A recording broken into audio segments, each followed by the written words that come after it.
حج جو ہے ایک خاص جگہ پر ایک خاص مقام سے وابستہ ہے. اس کے ساتھ جو عید الاضحیٰ وابستہ کی گئی ہے، یہ گویا کہ حج ہی کے ایک رکن کو پھیلا دیا گیا ہے.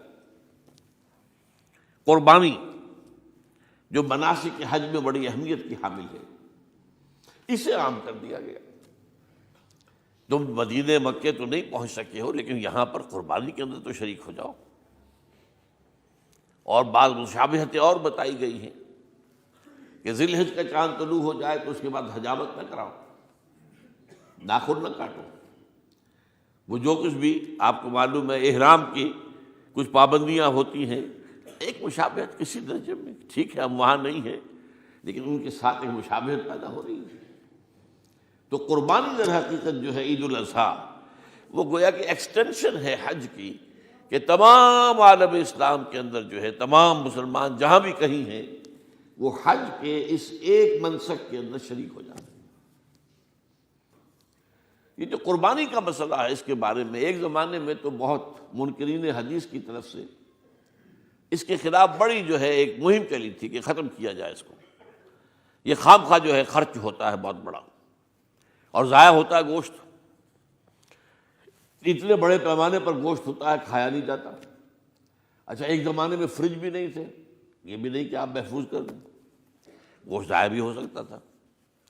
اور بھی چیزیں جو ہے وہ گوشت کی وہ صحیح طور سے استعمال نہیں ہوتی تھی.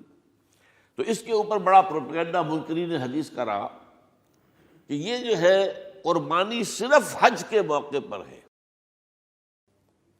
میں اس کی نفی کے لیے آج آپ کو بتا رہا ہوں کہ سورہ حج کے اندر جو دو رکوع ہیں، ایک چوتھا ایک پانچواں، چوتھے رکوع میں بھی قربانی کا ذکر ہے، پانچویں میں بھی قربانی کا ذکر ہے. یہ ایک دم جو ہے ایک جگہ پر جو دو طرح کی قربانیوں کا ذکر ہو رہا ہے، یہ کیوں ہو رہا ہے؟ چوتھے رکوع میں وہ مناسک حج کے ساتھ اس کا ذکر ہے. وہاں جو فرمایا گیا لِيَشْهَدُوا مَنَافِعَ لَهُمْ وَيَذْكُرُوا اسْمَ اللَّهِ عَلَىٰ مَا رَزَقَهُم مِّن بَهِيمَةِ الْأَنْعَامِ فِي أَيَّامٍ مَّعْلُومَاتٍ عَلَىٰ مَا رَزَقَهُم مِّن بَهِيمَةِ الْأَنْعَامِ فَكُلُوا مِنْهَا وَأَطْعِمُوا الْبَائِسَ الْفَقِيرَ. وہاں پہ قربانیاں دو، پھر اللہ کا نام لو ان جانوروں پر جو اللہ نے تمہیں عطا کیے ہیں، ان جو معین دنوں کے اندر دو، فی ایام معلومات، اور پھر اس میں سے خود بھی کھاؤ. اور جو ہے جو جیسے صدقہ کا گوشت ہوتا ہے وہ نہیں ہے، وہ قربانی کا گوشت ہے، اس میں سے آپ خود بھی کھائیں اور غرباء کو کھلائیں، غریبوں کو دیں، مساکین کو دیں. تو یہ پورا حکم آ چکا ہے چوتھے رکوع کے اندر. پانچواں رکوع پورا کا پورا جو ہے وہ عید الاضحیٰ پر ہے میرے نزدیک.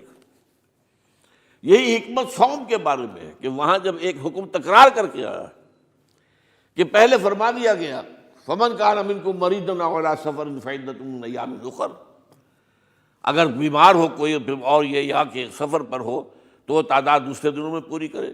پھر کیا وجہ دوبارہ آ رہا ہے؟ شہر رمضان الذی انزل فیہ القرآن ھدی للناس وبینات من الھدی والفرقان فمن شہد منکم الشہر فلیصمہ ومن کان مریضا او علی سفر فعدۃ من ایام اخر. کیوں؟ یہ تو ادبی اعتبار سے یہ کلام کا عیب شمار ہوتا ہے، تکرار بلا کسی سبب کے، نہیں سبب کے بغیر نہیں ہے. وہاں کیا تھا؟ وہاں ان دو رعایتوں کے ساتھ تیسری بھی شامل تھی کہ اگر صحیح ہو اور مقیم ہو پھر بھی روزہ نہ رکھو تو ایک مسکین کو کھانا کھلا دو. یہ رعایت ختم ہوئی ہے رمضان کے روزے کے ساتھ. اب رکھنا پڑے گا روزہ، اور اگر بیمار ہو یا سفر پر ہو تو ٹھیک ہے دوسرے دنوں میں پورا کرو، پورا کرنا لازم ہے اس کا. تو یہ چیز جو ہے یہ در حقیقت کسی وجہ سے ہوتی ہے. بالکل یہی بات ہے سورہ حج کے چوتھے رکوع کے اندر وہ جو قربانی ہے حج کے ساتھ اس کا ذکر آ چکا. اب سنیے یہ جو آ رہا ہے، فرمایا وَلِكُلِّ أُمَّةٍ جَعَلْنَا مَنْسَكًا، ہر امت پر ہم نے ایک جو ہے قربانی کا معاملہ نازل وہ جو ہے فرض کیا ہے. میں نے چونکہ آج شروع میں کہا تھا کہ صوم اور حج میں کچھ مشابہتیں ہیں. دیکھیے صوم کا حکم بھی آیا تھا تو کس طور سے آیا تھا؟ یا ایھا الذین آمنوا کتب علیکم الصیام کما کتب علی الذین من قبلکم لعلکم تتقون. اہل ایمان تم پر روزہ رکھنا فرض کیا گیا جیسے کہ فرض کیا گیا تھا ان پر جو تم سے پہلے تھے. یہاں پر اسی حوالے سے بات ہو رہی ہے کیا مسلمانوں یہ قربانی صرف تم پر فرض نہیں کی جا رہی، یہ تو ہر امت پر، ہر نبی ہر رسول کی امت. وَلِكُلِّ أُمَّةٍ جَعَلْنَا مَنسَكًا لِيَذْكُرُوا اسْمَ اللَّهِ عَلَيْهَا، تاکہ وہ نام لیں اللہ کا، عَلَىٰ مَا رَزَقَهُم مِّن بَهِيمَةِ الْأَنْعَامِ، جو کچھ اللہ تعالیٰ نے انہیں رزق دیا ہے. یہ چوپائے جو ہیں حیوانات قسم کے، ان پر اللہ کا نام لے کر چھری پھیری جائے، اللہ کے نام سے ان کو ذبح کیا جائے. فَإِلَٰهُكُمْ إِلَٰهٌ وَاحِدٌ فَلَهُ أَسْلِمُوا. تو یہ جان لو کہ اس قربانی کی اصل روح کیا ہے. وہ یہ ہے کہ اللہ تمہارا ایک الہ ہے، اسی کے سامنے تمہیں سر جھکانا ہے. یہ روح تقوی اگر نہیں ہوگی تو یہ قربانی بے معنی ہو جائے گی. نماز و روزہ و قربانی و حج یہ سب باقی ہیں، تو باقی نہیں ہے. جب اللہ تعالیٰ کے ساتھ تعلق نہیں ہے تو یہ ساری چیزیں ریچولز بن جائیں گی. اب یہ بھی ہوتا ہے 20 25 ہزار کے بکرے جو ہیں وہ لوگ لیتے ہیں، پھر ان کو گھماتے ہیں، پھراتے ہیں، ان کے اوپر ریشمی چادریں چڑھاتے ہیں، ان کو جو ہے وہ مہندی لگا کر. بہرحال وہ چیزیں جو ہیں یہ اظہار اس طرح کا یہ تو پسندیدہ نہیں ہے. تو یہ تو لوگوں کو دکھانے کی بات ہے اور اپنے پیسے کی جو ہے اپنی دولت کے اظہار کا ایک ذریعہ ہے. لیکن یہ کہ بہرحال قربانی انسان کرے اور یہ کہ اس کے اندر روح جو ہے تقویٰ کی وہ موجود ہوگی. فَإِلَٰهُكُمْ إِلَٰهٌ وَاحِدٌ فَلَهُ أَسْلِمُوا وَبَشِّرِ الْمُخْبِتِينَ. اور اے نبی ان لوگوں کو بشارت دے دیجئے کہ جو اللہ کے سامنے جھکے رہتے ہیں، خشوع اور خضوع کی شکل اختیار کرتے ہیں. الذین اذا ذکر اللہ وجلت قلوبہم، وہ لوگ کہ جب اللہ کا نام لیا جائے تو ان کے دل لرز اٹھتے ہیں. والصابرین علی ما اصابہم، اور صبر کرنے والے جبکہ ان چیزوں پر کہ جو اللہ کی طرف سے ان پر آ گئی ہوں، مصیبتیں کوئی تکالیف. والمقیم الصلاۃ، اور نماز کو قائم کرنے والے.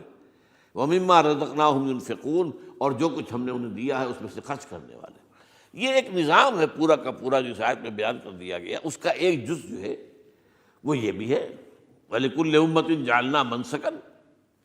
یہ قربانی کا معاملہ جو ہے یہ بھی ہم نے ہر امت کے اوپر فرض کیا، ہر امت جو ہے اس کے اوپر لازم کیا گیا، اور اے مسلمانوں آج تم پر بھی لازم کیا جا رہا ہے. وَالْبُدْنَ جَعَلْنَاهَا لَكُم مِّن شَعَائِرِ اللَّهِ. اور یہ جو قربانی کے اونٹ ہیں، یہ خاص طور پر چونکہ عرب میں تو اونٹ کی قربانی ہوتی تھی، دوسرے جانور تو وہاں کم ہوتے ہیں، اور بہرحال ان کی قیمتی متاع بھی اونٹ ہے. وَالْبُدْنَ جَعَلْنَاهَا لَكُم مِّن شَعَائِرِ اللَّهِ. یہ اللہ تعالیٰ کے شاعر میں سے یہ اونٹ جو ہے یہ قربانی کا اونٹ ہے. یہ مکے لے جایا جا رہا ہے، یا یہ بکرے اور یہ مینڈے جو ہیں یہ قربانی کے ہیں، یہ وہاں جا رہے ہیں. تو یہ بھی گویا کہ ایک طرح سے اللہ کی نشانیاں بن جاتی ہیں. ان کے حوالے سے اللہ تعالیٰ کا ایک تصور اور اللہ تعالیٰ کے ساتھ ایک ذہنی رشتہ قائم ہوتا ہے. لیکن فیہا خیر، تمہارے لیے اس میں خیر ہے، بھلائی ہے. چنانچہ جب وہ جاتے تھے حج کے لیے تو جو بھی ان کے ساتھ دودھ دینے والا جانور ہے، قربانی کی نیت ہے لیکن دودھ جو ہے اس کا استعمال کر سکتے ہیں درمیان میں، اور بھی کوئی اگر ان کی کوئی چیزوں سے فائدہ اٹھانا ہو. لکم فیہا خیر.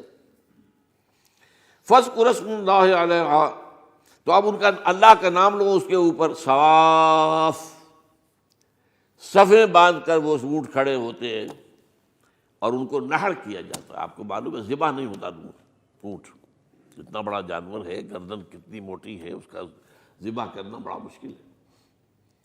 نہر کہتے ہیں اس کو. کھڑا ہے اونٹ اور ایک برچھا، چھوٹا سا برچھا ہے جو اس کے یہاں گردن کے یہ جہاں آ کر دونوں ہنسلیاں ملتی ہیں وہاں پر مارا جاتا ہے. اور یہاں سے جو بہت بڑی وین ہے وہ در حقیقت ایورٹا، وہ جو ہے ختم ہوتا ہے تو وہاں سے خون کا پھر فوارہ آتا ہے.